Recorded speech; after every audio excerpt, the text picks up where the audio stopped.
I never imagined I'd owe my younger sister gratitude for taking my fiancé. But life has a twisted sense of humor. When the wedding invitation arrived, cream-colored and embossed with both of their names in glinting gold, my first instinct was to tear it to shreds. Instead, I marked attending on the RSVP card and began crafting a different kind of response. The invitation wasn't just a piece of paper. It was a declaration, a challenge, one I intended to answer on my own terms. What I didn't expect was that saying yes would set in motion the most transformative chapter of my life. That weekend meant to humiliate would become the moment everything turned in my favor. But before I tell you how betrayal turned into my rebirth, I want to know, where are you listening from today? If you've ever experienced heartbreak or found clarity after being deceived, then this story is for you. And if you believe in turning pain into power, stay with me, because my name is Claire Bennett, and this is the story of how my sister Alyssa married Ethan Maddox, the man I once planned to spend forever with. But it's also the story of how I walked into their wedding with my head high and left with something far greater than revenge. 6 months ago, I was living a life that most people would envy. At 31, I held the position of senior marketing director at one of Chicago's most prestigious firms. My apartment overlooked the skyline, and I was engaged to Ethan Maddox, the man I'd spent 5 years building a life with. Ethan had proposed on a breezy autumn evening by Lake Michigan, just as the sky turned molten gold. He'd orchestrated a private beachside picnic, complete with string lights swaying between slender poles, and a meal filled with all my favorite dishes. There was even a bottle of the same champagne we'd toasted on our very first date. When he lowered himself to one knee, the setting sun reflected off the ring, scattering light across his face, like stained glass in motion. "Claire," he said softly, his voice catching just a little, "you turn ordinary days into something unforgettable. I want that magic with you every day for the rest of my life. Will you marry me?" Through happy tears, I said yes. We spent the rest of the evening wrapped in each other's arms, dreaming aloud about our wedding, our home, and the years ahead. For a long time, that memory was where I'd go when life felt overwhelming. Now I can barely revisit it without feeling like I'm watching someone else's movie. Back then, I had no idea how quickly everything could unravel, or how betrayal can come from the last place you'd expect. Growing up, Alyssa Bennett and I were always close, at least on the surface. She was 2 years younger, with a magnetic charm that seemed to draw attention effortlessly, while I was the driven straight-A student who color-coded her planner.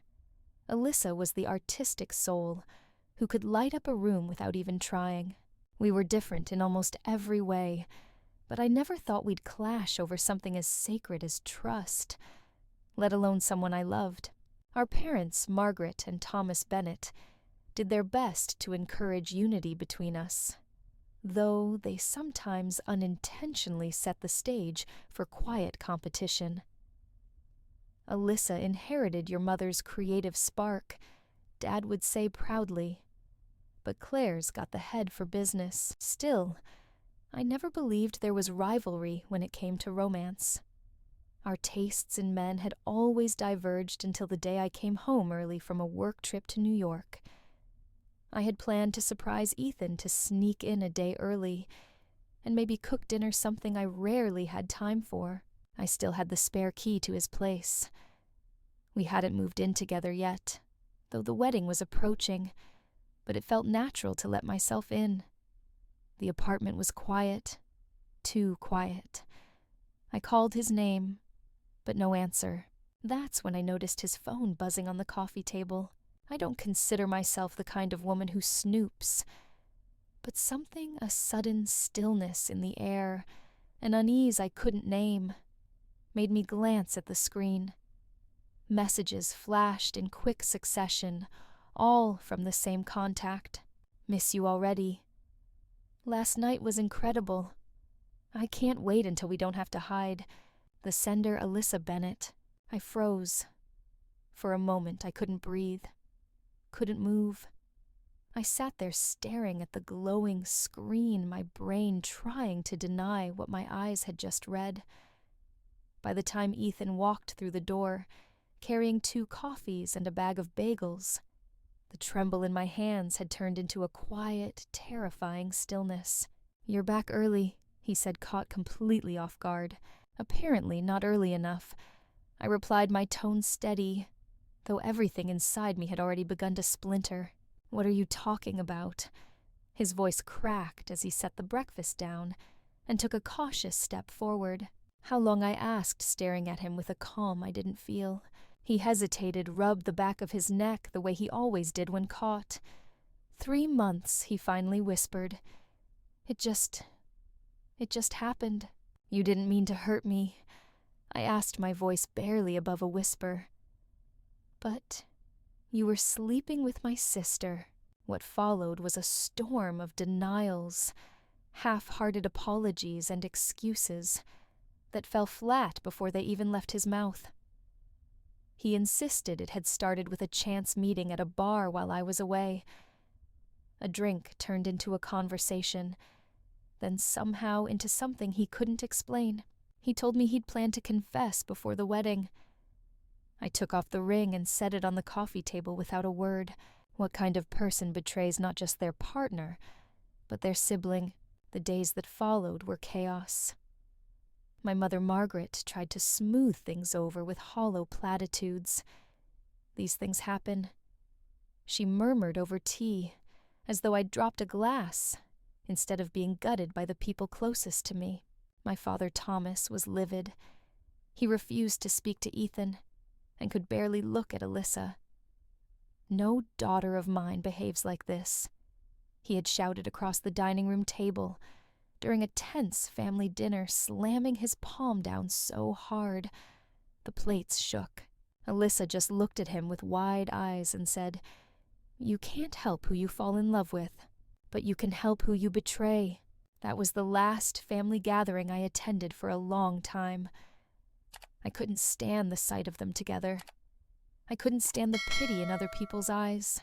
There's a special kind of pain reserved for betrayal by blood. It erases your sense of safety, makes you question every shared memory, every conversation, every embrace. You start wondering how long it had been building. You ask yourself whether you missed the signs or just didn't want to see them. I wasn't just mourning the loss of a fiancé. I was grieving a sister I thought I knew, and a future that no longer existed.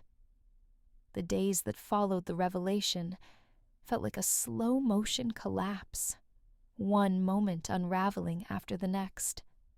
My phone didn't stop buzzing, and neither did the tension inside my chest. Everyone in the family seemed to have an opinion, but no one really understood what it felt like to have both your sister and your fiancé turn into strangers overnight. Margaret. My mother tried to patch things up, as though this were just a misunderstanding between siblings.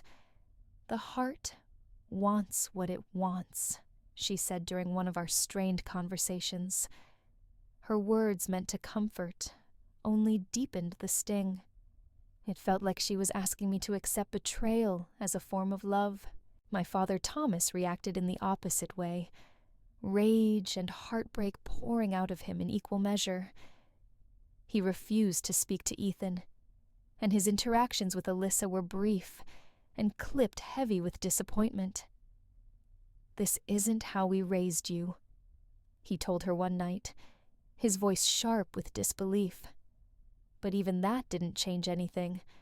Alyssa remained unapologetic, clinging to her version of love as justification. I stopped going to family dinners, declined invites to birthdays and gatherings. I couldn't sit at a table with people who looked the other way, who wanted to move on before I'd even had the chance to catch my breath. It was easier to withdraw, to let the silence speak for me. Friends called some, sent flowers. Others sent long messages filled with outrage and sympathy. But after a while, even they stopped reaching out. Grief has a way of making people uncomfortable. No one knows what to say when the pain is so personal. Most of the time, they just say nothing. At work, I buried myself in deadlines and campaigns, hoping the noise would drown out the ache. Gregory Hill, my boss, noticed. "Whatever you're going through," he said gently during a check-in, "don't let it define you. Take your time, but don't disappear in it." I didn't disappear, but I did go numb. The engagement ring, once a symbol of my future, sat untouched in the back of my dresser drawer. I couldn't bring myself to throw it away, but I also couldn't look at it. Some mornings, I thought about hurling it into Lake Michigan.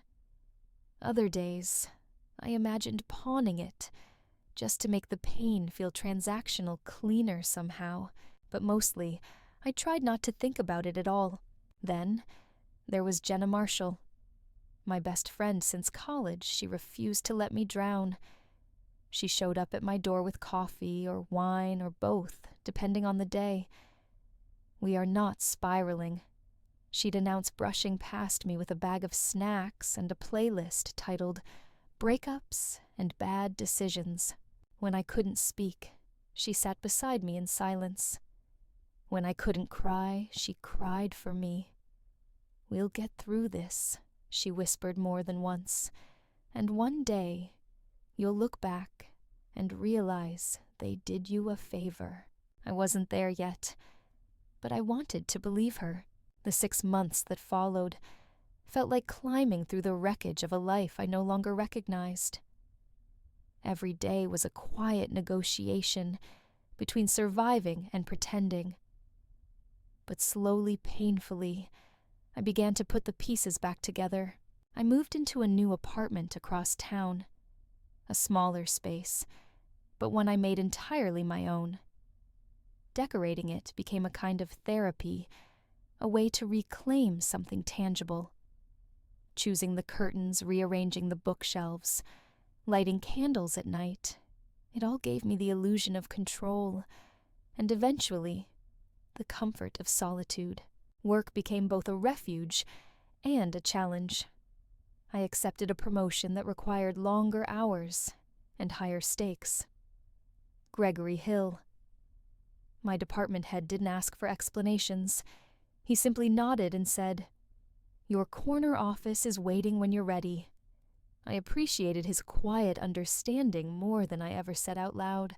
The real shift began when Jenna Marshall dragged me to brunch one Sunday and slid a business card across the table. "You're going to call her," she said firmly. "No more stubborn silence. You need help, Claire." The card read, Dr. Eleanor Clark, licensed therapist. I stared at it for a long time, unsure if it would make a difference. It did. In our weekly sessions, Dr. Clark never judged. She listened, gently guided, and gave me permission to feel all the anger, grief, and confusion I'd been suppressing. When betrayal comes from people you love, she once said, it's not just heartbreak. It's identity loss. Your trust doesn't just break, it disorients. Meanwhile, Jenna remained my lifeline. She showed up unannounced with takeout and playlists, and occasionally threatened to set Alyssa's hair extensions on fire. Kidding, she'd say, while not sounding entirely joking. Mostly, dating was something I only flirted with, not something I fully embraced. Well-meaning friends tried to set me up. I agreed to a handful of dinners, but my heart wasn't in it. I'd analyze every message, second-guess every comment, and find myself flinching at kindness that felt too close. Once I even ended a promising conversation over coffee because I irrationally convinced myself he liked the waitress more than me. I knew I wasn't ready, but I also knew I was trying, and that counted for something. Some nights I still stared at the ceiling, wondering how everything had fallen apart so quickly. But on others, I found comfort in the quiet. I was alone, but not broken. Wounded, yes, but healing day by day. And then just as the fog began to lift, the wedding invitation arrived thick cardstock gold lettering, and a name I never expected to see paired with Ethan Maddox. Alyssa Bennett, my sister. And that was the moment everything began to change. It arrived on a Tuesday morning, an envelope so pristine and elegant, I almost mistook it for a corporate gala invite. Heavy cream cardstock, my full name written in delicate calligraphy, and inside gold embossed lettering that made my stomach twist, Claire Bennett, and guessed it read, "You are cordially invited to the wedding of Alyssa Bennett and Ethan Maddox." I stood at the kitchen counter reading it again and again, as if the names might rearrange themselves. The invitation felt less like a gesture of inclusion and more like a calculated move. And tucked within it was a smaller handwritten note on floral stationery in Alyssa's familiar script. "Claire, I hope you can find it in your heart to be happy for us. It would truly mean the world to have my sister by my side on the most important day of my life. Love, always, Alyssa." There was no apology, no recognition of the storm they had caused. Just a request for support, as if asking me to witness their vows. Wasn't like reopening a wound that had barely begun to scar. I barely managed to get the words out when I called Jenna Marshall, my voice cracking, before the sentence was complete. They invited me to the wedding. There was a long pause on the other end before Jenna responded. "Wait, who did?" "Alyssa and Ethan," I whispered. "They want me to come." Her reaction was instant. "Stay where you are. I'm on my way." 30 minutes later, she was in my kitchen staring at the invitation now crumpled on the counter, pouring 2 overly full glasses of wine, despite the early hour. She studied the gold print, like it had insulted her personally. "This is either outrageously tone-deaf," she said, "or it's a subtle power play. Either way, you're not going." At first, I agreed. But as the days passed, the pressure began to build from unexpected places. My mother, Margaret, called daily, her tone increasingly desperate. "Please, Claire," she pleaded. "The tension is tearing the family apart. Your presence could show grace, maturity, healing." Even my father, Thomas, who had remained firmly in my corner, started to soften his stance. Over lunch one afternoon, he looked at me with quiet sadness. "I hate this situation as much as you do," he said gently, placing his hand over mine. "But she's still my daughter, and I'll be the one walking her down the aisle. If it's too much, you don't have to come. I'll understand. But I won't lie. I'd be proud to have you there." What finally pushed me over the edge wasn't guilt. It was Sophie Daniels, my always watching, always whispering cousin. She called with her usual mix of faux concern and barely disguised excitement. "Just so you know, the whole family's talking about whether you'll show.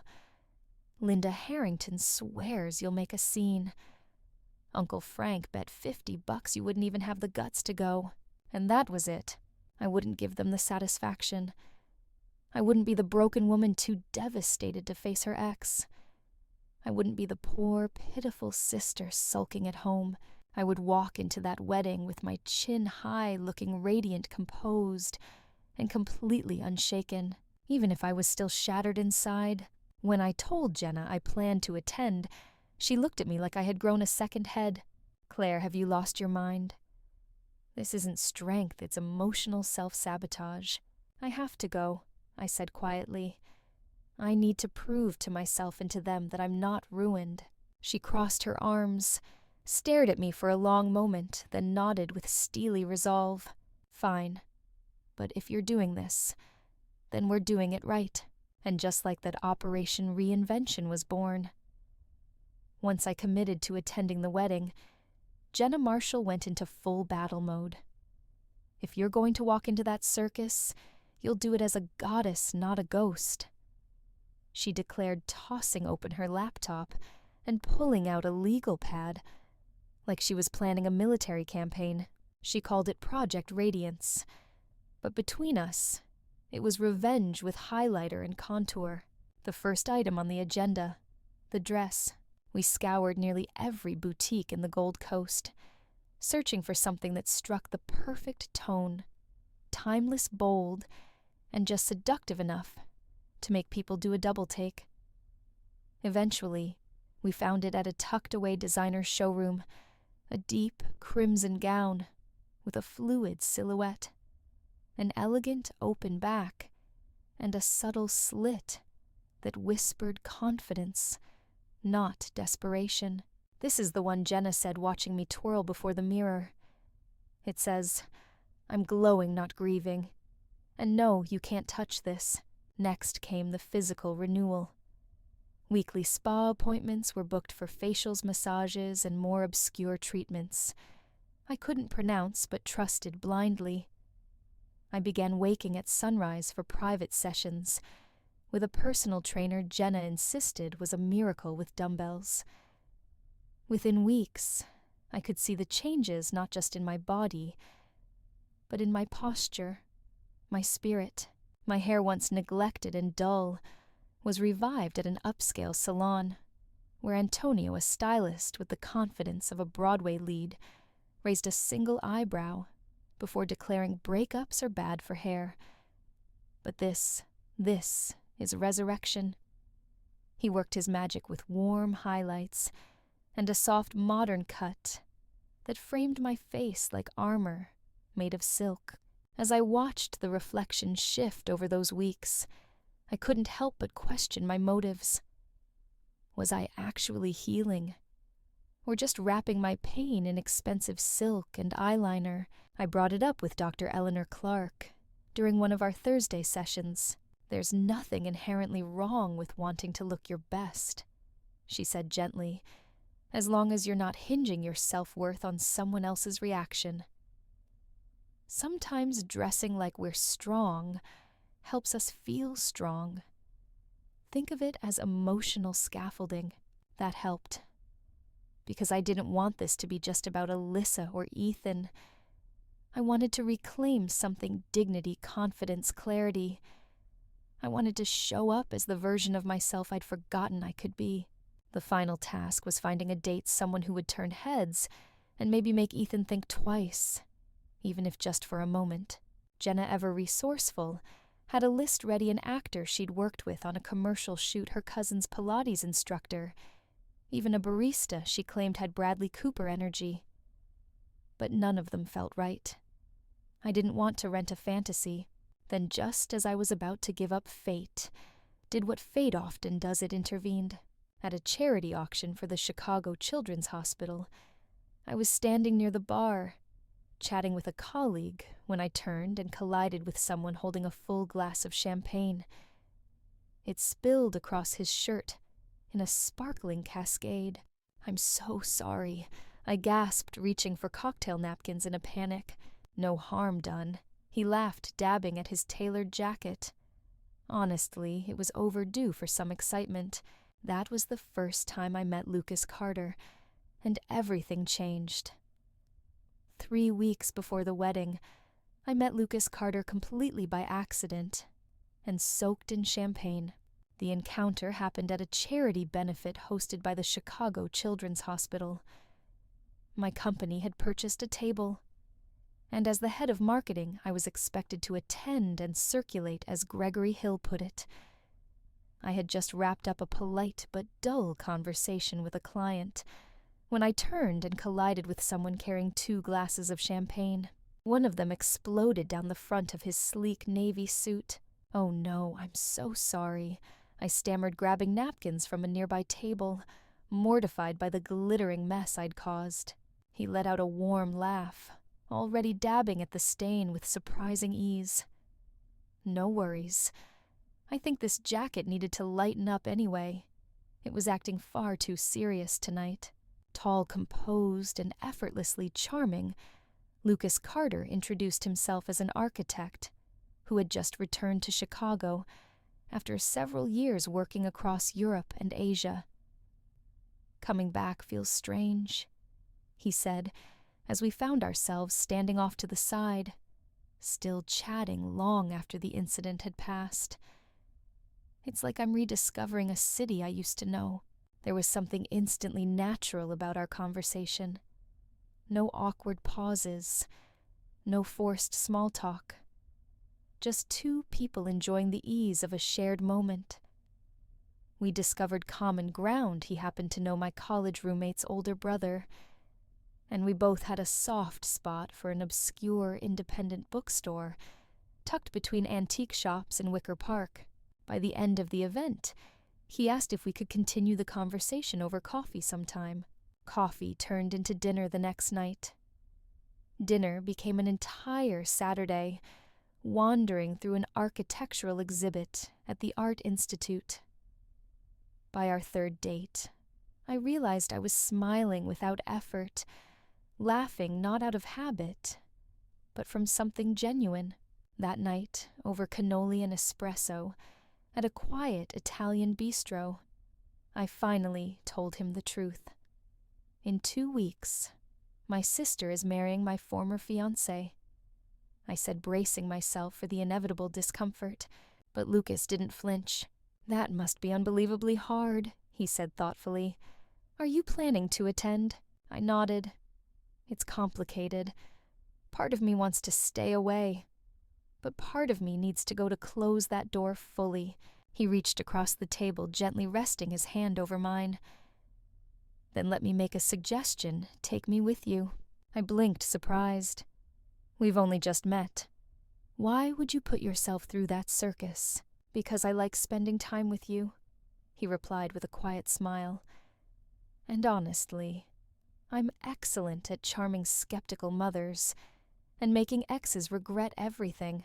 I laughed, the tension melting a little. And just like that, a new plan began to form. We started prepping like it was a shared performance, matching our outfits, swapping details about our lives to sound convincing. "Your favorite novel is Pride and Prejudice," he said one night, pretending to quiz me. "Mine's The Great Gatsby. Together, we make a well-read power couple." Despite the playful rehearsals, I couldn't shake a lingering worry. Was I using him? Was this just a performance for me, a way to reclaim some sort of dignity? When I voiced the concern, Lucas didn't hesitate.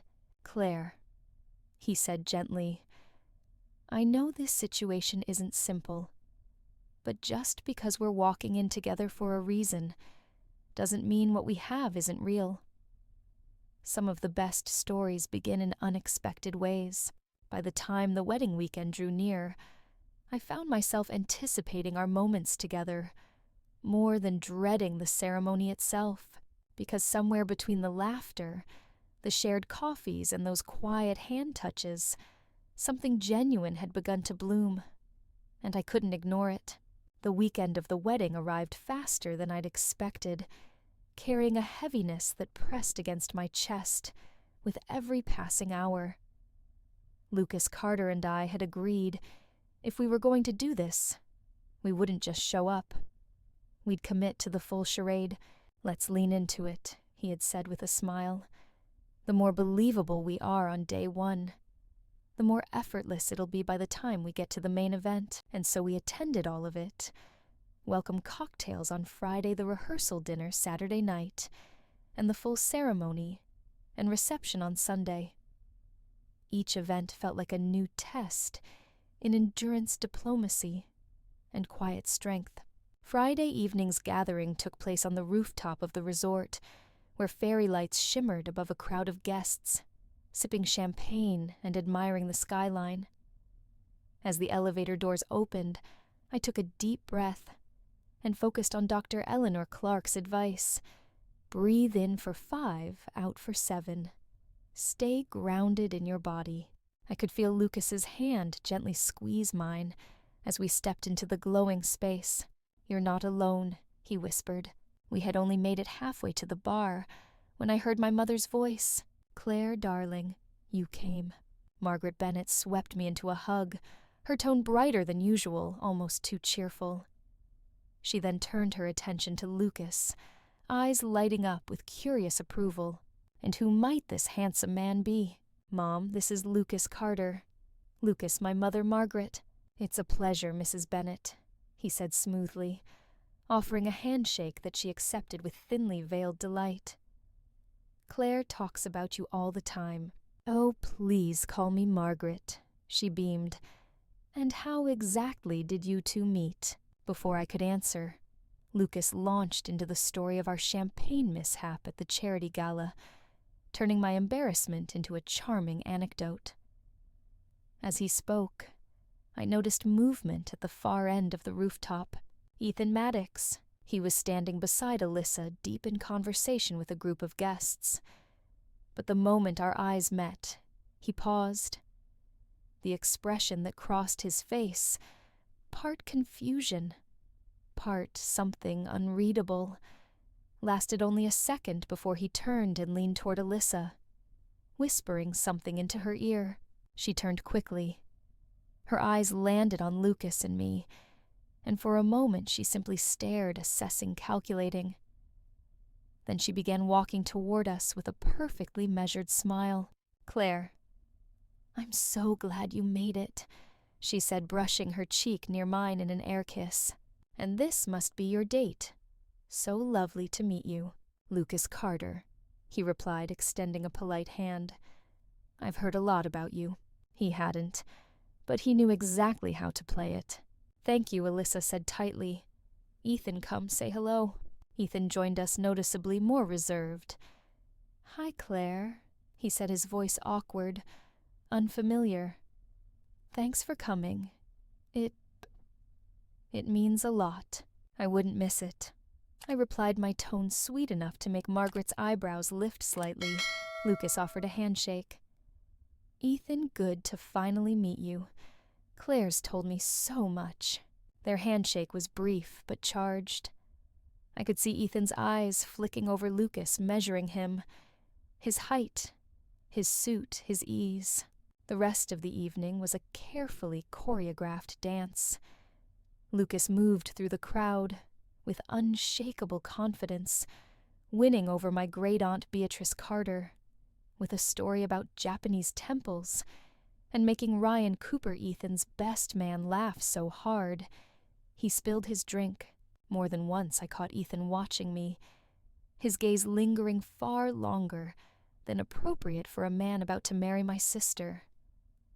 And Alyssa, though poised, kept one hand tightly curled around her champagne flute, her smile straining at the corners.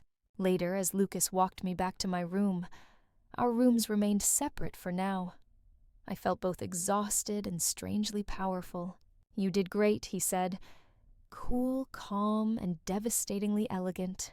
You weren't so bad yourself, I replied with a half-smile. Tomorrow will be harder, though. Smaller crowd. More direct contact. Good, he said simply. Let them see us up close. I nodded, grateful he wasn't asking me to pretend everything was easy. He knew it wasn't. But he was here anyway, and that made all the difference. Saturday's rehearsal dinner brought a more intimate crowd, just close relatives, the wedding party, and a few longtime family friends. The smaller setting heightened everything. Every glance, every pause in conversation, every forced smile. Despite not being part of the bridal party, I had been expected to attend as immediate family. Lucas Carter and I arrived on time, greeted politely but cautiously by the guests. The seating chart placed us directly across from Janet and Harold Maddox, Ethan's parents, who had always treated me with warmth when I was engaged to their son. Claire, sweetheart, you look beautiful, Janet said, pulling me into a familiar embrace. "We've missed having you around." Her husband nodded in agreement, his tone gentle. "The house just isn't the same without those Sunday visits." I noticed Alyssa across the room, busy directing the staff with sharp precision, her back rigid, her voice clipped. There was an unease in the air, and I could feel the underlying strain bubbling beneath all the polite exchanges. The dinner unfolded as expected. Pleasant courses practiced toasts, awkward attempts at humor. No one quite knew how to reference the couple's timeline without brushing against the obvious. It wasn't until Ryan Cooper Ethan's best man gave his speech that someone finally acknowledged the elephant in the room without naming it. I've known Ethan since college. He began raising his glass. He's always been decisive, except when it comes to ordering food or apparently choosing which Bennett's sister to talk to first. The room erupted in hesitant laughter. Some smiled out of discomfort, others out of genuine amusement. Ethan chuckled too, though his jaw tensed slightly. Alyssa didn't laugh. She gripped her glass and gave Ryan a look sharp enough to curdle cream. I scanned the room, noting the looks being exchanged. No one said anything directly, but the shift was tangible. The guests weren't blind. They could sense the awkwardness, feel the unresolved tension. The discomfort only deepened the next morning during the family breakfast. Lucas and I sat with Thomas Bennett, my father, who had offered to join us for coffee. We were eventually joined by Janet and Harold, who bypassed their daughter-in-law entirely, and instead chose to sit beside us. "How's work going?" Claire Harold asked warmly, still setting the standard in marketing. I updated them about my promotion, and I noticed my dad watching me with pride that softened his whole expression. When the others wandered off to refill their plates, he leaned closer. "I hope you know how proud I am of you," he said softly. "The way you've carried yourself through all this, it's more than admirable. It's courageous." "Thanks, Dad," I replied, surprised by how emotional his words made me feel. He looked across the room at Lucas, who was engaged in an animated conversation with one of my younger cousins. "He seems like a good guy. Better match for you than Ethan ever was, if you ask me." Before I could respond, Ethan appeared beside our table, clearly nervous. "Mr. Bennett," he greeted stiffly. My father offered a brief nod in return. "Claire, could I speak with you for a moment? Just privately." My father looked ready to object, but I gave his hand a gentle squeeze. "It's okay." I followed Ethan onto the terrace, where the hum of conversation faded into the background. "What is it, Ethan?" I asked, keeping a healthy distance between us. He looked unsure of himself, rubbing the back of his neck like he used to when stressed. "I just wanted to check in, to make sure you're doing okay with all of this." "I'm fine," I said more sharply than intended. "Lucas and I are enjoying the weekend." "Yeah. He seems great," but his tone suggested otherwise. "How long have you two been seeing each other?" I raised an eyebrow. "Does it really matter?" "No." "I guess not," he mumbled. His gaze drifted toward Alyssa, who had clearly noticed our conversation and was now watching from inside. "I just want you to be happy. You deserve that." There was a sadness in his voice that surprised me. For the first time in a long time, I really looked at him, not the version I used to love, but the man he had become. And what I saw was someone worn down, hollowed out. "Are you happy, Ethan?" He blinked. "Of course. It's my wedding day." He didn't sound convinced. Before I could say anything else, Alyssa appeared beside him, slipping her arm through his with forced casualness. "What are you two talking about so intensely?" she asked, her voice bright but strained. "Just catching up," Ethan answered quickly. "I should go get ready." He walked away, leaving her behind. She lingered a moment longer, her expression cooling. "He's mine now," she said under her breath. "Whatever you said to him won't change that." I stared at her, taken aback. "I don't want him, Alyssa." "Sure you don't," she sneered, her gaze flicking to where Lucas stood laughing at something my cousin had said. "Your new boyfriend is a definite upgrade. Convenient timing." "This isn't some kind of competition," I replied quietly. She gave a humorless laugh. "It's always been a competition, Claire. You just never noticed. Because you were always winning." She turned and walked away. Before I could respond, her parting words hanging in the air, like smoke. The reception had just settled into a rhythm. Dinner plates cleared wine, flowing conversation, buzzing under the twinkle of chandeliers. When something unexpected happened, after the traditional speeches from the best man Ryan Cooper and maid of honor, one might have assumed the microphone would be passed back to the band. Instead, Alyssa Bennett rose from her chair at the head table. Her champagne glass lifted with a slightly unsteady hand and a smile that didn't quite reach her eyes. "I'd like to say something," she announced, her voice just loud enough to hush the room. The attention in the ballroom shifted instantly. She took a breath, then began with performative warmth. "Everyone here knows how much I love Ethan," she said, placing a hand over her heart. "But not everyone knows the journey that brought us to this moment." I felt my shoulders stiffen. Lucas Carter beside me gently placed his hand over mine under the table. "Sometimes love isn't straightforward." Alyssa continued scanning the crowd. "Sometimes you have to stumble through the wrong path before you find the right one. Ethan may have started with someone else, but I'm the one he chose in the end." There was an audible shift in the room. Gasps from those who understood the subtext silence, from those still piecing it together. My mother Margaret inhaled sharply beside me, while my father Thomas looked visibly furious. Lucas rose quietly, straightened his jacket, and reached for his champagne glass. He wasn't rushed. He didn't fumble. He simply turned to face the guests, his voice calm and warm when he spoke. "If I may." The attention turned again, this time with sharp curiosity. "For those I haven't had the pleasure of meeting," he began. "I'm Lucas Carter, Claire's date for the evening.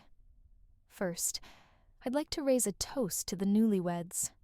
A marriage is a serious promise, one built on honesty, commitment, and clarity." He paused just long enough to hold the room. Now, I haven't known Claire long, but in the short time we've spent together, I've come to admire her deeply. Her resilience, her integrity, her ability to show grace, even in the most challenging of circumstances. There was something shifting in the energy of the room posture. Straightening eyes, narrowing in curiosity. Alyssa mentioned that Ethan may have settled. At first, Lucas said, his tone still even almost amused. But let me offer another perspective. Sometimes what we think is a downgrade turns out to be the best thing that ever happened to us. A few scattered laughs, a stifled cough, one audible gasp. "I certainly don't see myself as anyone's consolation prize," he added, turning slightly to glance at me. "I see Claire as someone extraordinary, someone I'd be lucky to stand beside not just tonight, but for whatever comes next." Someone in the back let out a whistle. There was a murmur of applause growing louder, and just in case anyone was wondering, he added with an easy smile, "I'm the same Lucas Carter who designed the Elwood Tower in London and the new Soda Museum in Tokyo. So if you feel like you recognize me, it's probably from Architectural Digest." Several heads in the crowd turned as recognition dawned. Whispered comments broke out as people connected the dots, but titles aside, he concluded, raising his glass. "What matters most is this. I'm here tonight, not to prove a point, but to stand next to a woman who's handled unimaginable betrayal with grace and strength. And I'm honored to be falling in love with her." He clinked his glass against mine. To fresh starts, and to knowing true worth when you see it. Applause burst through the room, polite at first, then growing with real energy.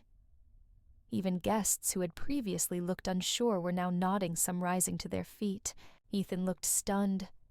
Alyssa's face was flushed with anger, barely masked by her practiced smile. Was that too much? Lucas asked me softly as we sat down again. It was perfect, I whispered, barely able to keep the emotion from my voice. Did you mean all of it? He looked at me like there was no other truth in the room. Every word. The rest of the evening played out like a slow unraveling of old narratives. People came to our table, some old friends, some complete strangers, offering compliments, congratulations, and subtle acknowledgments that the tide had turned. What had begun as an occasion for awkward endurance had suddenly become something else entirely: empowerment. After the whirlwind of applause following Lucas Carter's speech, I slipped away from the ballroom, needing a moment to collect myself. The bathroom was blessedly empty, its soft lighting and marble counters offering a temporary sanctuary from the tension of the evening. I stood at the mirror, reapplying my lipstick with shaking hands, trying to compose my thoughts and emotions, when the door suddenly swung open. Alyssa Bennett stormed in her wedding gown, bunched in her fists, eyes blazing. What the hell was that? She demanded, letting the door fall shut behind her with a sharp click. I kept my tone steady, though my pulse raced. What, Alyssa? She walked toward me, fury simmering beneath her practiced expression.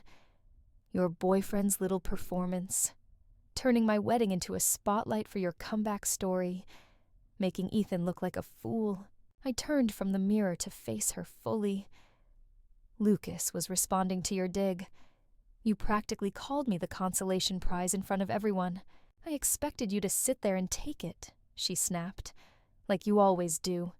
That's your thing, right? You smile, stay composed, and let everyone praise you. There, it was the raw bitterness finally breaking through the polite facade. You've always had everything, she continued.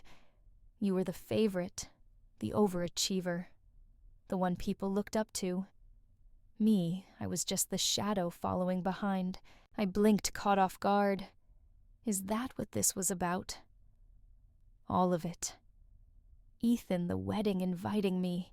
She didn't answer right away. Her fingers twisted the lace of her gown, and when she spoke again, her voice was quieter, more vulnerable. He used to talk about you all the time. Claire is so focused. Claire keeps everything together. Even when we first started talking, it was always you. I wanted something of my own. Someone who picked me first. I stared at her, stunned. So this wasn't about love. It was about winning. She hesitated, then whispered, At first, no. But eventually I did fall for him, and I convinced myself it was enough, that I could be happy with the man who used to be yours. Her mascara had started to smudge, and she reached for a tissue. I handed her one silently. She dabbed at her eyes and gave a short, breathy laugh. Look at me, crying on my wedding night in the ladies' room. You must be thrilled. I'm not, I said truthfully. I don't want this, Alyssa. I never wanted a war between us. Then why does it feel like I'm always losing? I exhaled slowly, leaning back against the counter. Maybe because we've been keeping score in a game that never should have existed. We're not rivals, Alyssa. We're sisters. We were supposed to be on the same side. She didn't respond. Her eyes shimmered with more than just tears. There was a sadness, an exhaustion that no makeup could hide. As she turned to leave, her voice dropped. Your architect. He really loves you. I can tell by the way he looks at you. She paused, glancing at me over her shoulder. Ethan never looked at me like that. Then she walked out, leaving a trail of perfume and silence behind her, and I stood alone watching my reflection, realizing that something had shifted, not in her, not in him, but in me. For the first time since it all fell apart, I didn't feel like the one who'd been left behind. When I returned to the reception, the band had started playing again, and the energy in the room had shifted. People were dancing, laughing, pretending that the undercurrent of tension hadn't shaken the evening's carefully arranged surface. I made my way back to the table, where Lucas Carter was deep in conversation with my father, Thomas Bennett. The two of them were laughing genuinely, and the warmth in that moment settled something in my chest. As I slipped into the seat beside Lucas, he turned to me with quiet concern. "Everything okay?" I gave a small, honest nod. Surprisingly, yes. Alyssa and I actually talked. Really talked. It wasn't pretty, but it was real. Before I could say more, Ethan Maddox appeared nearby, standing just beyond our table, clearly unsure of himself. His expression was unreadable, somewhere between hesitant and regretful. "Claire, can I have a word?" he asked quietly. Lucas glanced at me for reassurance. I gave him a soft look. "It's all right. I'll be back in a moment." Ethan led me to a quiet spot on the terrace, where the string lights from the garden cast everything in a dim, golden glow. We stood in silence for a few seconds, the music from inside drifting faintly behind us. He cleared his throat. "Your date seems like a really good guy." "He is," I replied without hesitation. "I'm lucky to have met him." He nodded, then looked away, eyes fixed on the night sky. "I just wanted to say, I know I messed up, badly, and I know I don't get to ask for forgiveness, but I hope someday you'll know how sorry I am." I didn't rush to respond. I studied him, the man I once imagined growing old with. He looked tired. Not just physically, but emotionally drained, like someone who had gotten everything he thought he wanted and still found it wasn't enough. "Why did you do it, Ethan?" I asked softly, finally voicing the question that had haunted me. He was quiet for a long time. When he finally spoke, his voice was low and almost ashamed. "With you, everything was so structured, so certain. Our life was mapped out every step, every detail, and I guess part of me wanted chaos, something unpredictable. Alyssa gave me that. It felt exciting, different. I absorbed his words, the honesty cutting deeper than any lie he ever told. And now I asked gently. He hesitated. Now I'm not so sure I knew what I was chasing, but I made a choice. I have to live with it. I nodded, the finality settling between us. "I hope it works out for you. I hope it does for you too," he said, turning his gaze to me fully. "And for what it's worth, you were never second best. I just wasn't strong enough to be the man you needed." He almost reached for my hand, then thought better of it. A beat of silence passed. Then he stepped back, gave a small, almost imperceptible nod, and disappeared into the crowd once again. I stood there for a moment, taking in the quiet, and for the first time in a long while, I didn't feel hollow. There was no lingering ache, no desperate hope for a redo. There was only relief, a clean ending, and the beginning of something new. Lucas Carter and I didn't stay for the bouquet toss or the couple's dramatic send-off. By the time the cake had been cut and the band launched into its third set, we quietly gathered our things and slipped out of the ballroom. The music faded behind us as we stepped into the cool night. His hand wrapped gently around mine. "That was quite the exit," I murmured, as we waited for the valet to bring his car around. "I think we left at exactly the right moment," Lucas said with a smile, pulling me closer against the breeze. "Let them have the spotlight. You already had the moment that mattered." He was right. As we drove away, the wind drifting through the open windows tousled my hair, but I didn't mind. For the first time in a long while, I felt weightless. I leaned back in my seat, letting the city lights blur past laughter, rising easily between us. What was meant to be a night of endurance had turned into something entirely different. The event I had dreaded for weeks had instead become a turning point, a quiet declaration that I had not only survived, but come out stronger. A month later, while having dinner at Lucas's loft takeout containers, spread across his dining table, a jazz record. Playing in the background, I received a message from my mother, Margaret Bennett. "They're back from Bora Bora," I read aloud. Apparently, it didn't go as planned. Lots of arguing. They came home early. Lucas handed me a glass of wine. "Are you surprised?" I shook my head. "Not really. Relationships built on deception rarely thrive. In the weeks since the wedding, I'd made a conscious decision to step back from the family drama. I still talked to my parents regularly, especially my father Thomas, whose support had remained constant. But I politely declined invitations that included Alyssa and Ethan, explaining that I wasn't ready to sit across the table from them, not out of bitterness, but self-preservation. Setting boundaries is a form of healing, Dr. Eleanor Clark had said during our last session. You're not punishing anyone. You're protecting your peace. My bond with Lucas grew steadily in those quiet, shared evenings. He introduced me to his closest friends, showed me hidden gems of the city I thought I already knew, and let me learn him slowly, flaws and all.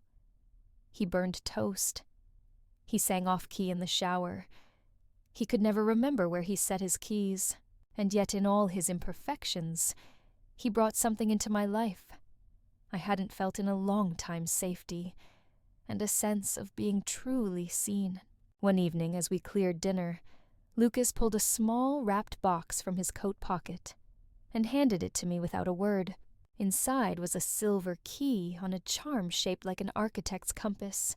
"It's a key to my place," he said softly. "No pressure. Just, I want you to know you're welcome here any time." I stared at it for a moment, overwhelmed not by the gesture but by what it meant. Unlike the fast-tracked promises I once accepted, this felt grounded, offered with care and patience. There were no expectations, just trust. "I'm not going anywhere," I told him, but I like knowing I could. 2 months later, I decided to attend a family dinner where Alyssa and Ethan would be present. Lucas offered to come with me, but I chose to go alone. "Are you sure?" Thomas asked when I walked through the door. I smiled and nodded. This is something I need to do for myself. Dinner was tolerable. Alyssa and Ethan arrived late, tension clinging to them like smoke. They kept their distance, though they tried to present a united front. I observed more than I engaged, feeling like an outsider, but not an outcast. After dessert, Alyssa caught me in the kitchen while I helped Margaret with the dishes. "Lucas didn't come," she asked, her tone neutral. "He stayed home," I replied. "This isn't about him. It's about me being able to be here without needing backup." She looked down, fidgeting with her wedding band. "Marriage is harder than I thought it'd be." I didn't say anything. She glanced up, studying me. "Are you glad things turned out this way?" she asked. "Do you feel like you won?" I met her eyes and answered honestly. "I didn't win anything. I lost a lot. But I did gain something far better than revenge myself." She didn't respond, but for the first time her expression softened. It happened on a rainy Saturday morning, the kind where the sky feels too heavy to hold up, and the world moves slowly as if pressing pause. Lucas Carter and I were curled up on the couch in his loft, sharing a fleece blanket and a cup of coffee that had gone lukewarm from distraction. He was sketching something on a napkin, some new idea for a community space he wanted to pitch to the city, while I read aloud from a book we'd both been meaning to finish. The moment didn't scream romance. There were no candlelit dinners, no photographers hiding in the bushes, just the scent of cinnamon rolls baking in the oven and the hum of jazz on vinyl. But when he set the napkin down, reached into the pocket of his hoodie, and pulled out a small velvet box, everything shifted. "Claire," he said, his voice steady but sincere. "You've walked through fire and still chose to grow. You've taught me what resilience looks like, and more importantly, what love should feel like. If you're willing, I want to build the rest of our story with you." I didn't cry. I smiled deep and quiet and sure, and I said yes. There was no dramatic celebration. Just two people sitting cross-legged on a worn rug, with cinnamon rolls slightly overbaked, and a shared sense that something real had just been sealed. When I told Jenna Marshall, she squealed so loudly I had to hold the phone away from my ear. Finally, I've been manifesting this for months. When's the wedding? What's the vibe? Do I get to veto dress options? I laughed. We haven't even thought that far ahead. We're not rushing this. We just know. We're ready. Margaret and Thomas were overjoyed. My father hugged me longer than he ever had, and my mother for once didn't mention centerpieces or guest lists. She just said, "You look happy, Claire. Truly happy." I think that meant more than anything else she could have offered. In the weeks that followed, I did something that felt almost ceremonial. I gathered every relic of the past that no longer served me: photos of Ethan, old journals full of pain, the necklace Alyssa had gifted me before it all fell apart, and I placed them in a box. Not out of bitterness, but to make space. Space for the life I was finally allowing myself to live. Dr. Eleanor Clark once said healing isn't about forgetting. It's about choosing what to carry forward. So I chose. I kept the card my dad gave me on my 30th birthday, where he wrote, "You are more than enough." I kept the note Lucas once scribbled on a sticky note and left on my windshield that read, "You don't have to smile for anyone but you." I kept the memory of walking into that wedding, with my head held high, of reclaiming my voice, of saying goodbye to the version of me that only existed to please others. And I held onto the promise I made to myself. That day I will never again apologize for the space I take up in this world. That promise became my compass. And now, as I look ahead with Lucas beside me, and a future I get to write on my own terms, I know this for certain. The story isn't ending here. It's just turning the page.